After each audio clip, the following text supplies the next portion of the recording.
Vote মানে এখানে এখন কটা বাজে একটুখানি মনে হচ্ছে যে এলাকায় ঘুরছি এত রাতে।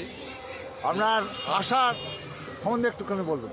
এই তো কোনো ব্যাপারই নাই, এখানে তো মানে 100% জিতবে, কোনো ব্যাপারই নাই। এটা আমি গত 3টে টার্মে আমি এইভাবেই মানুষের সাথে যোগাযোগ করেছি, মানুষ দুহাত ভরে আশীর্বাদ করছে। একবারে সবাই জানে যে মমতা বন্দ্যোপাধ্যায় আর উজ্জ্বল বিশ্বাস দুজনে মিলে খুব ভালোবাসার মধ্যে একমাত্র খুব সুন্দরভাবে উন্নয়ন করে যায়, এবং তার জন্যে সকলে মিলে একসঙ্গে যাতে মানুষের ভালোবাসাটা দিতে পারি, তার জন্যই আমাদের চেষ্টা। ভালো কাজ করব এবং মানুষের কালে সকলের সহযোগিতা পাবো। ঠিক আছে,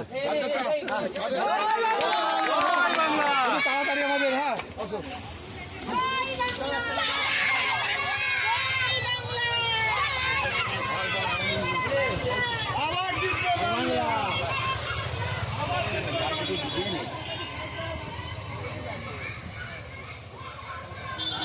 এই তো যাওয়ার সময় নেই ভাই, এখানে দাঁড়ালাম।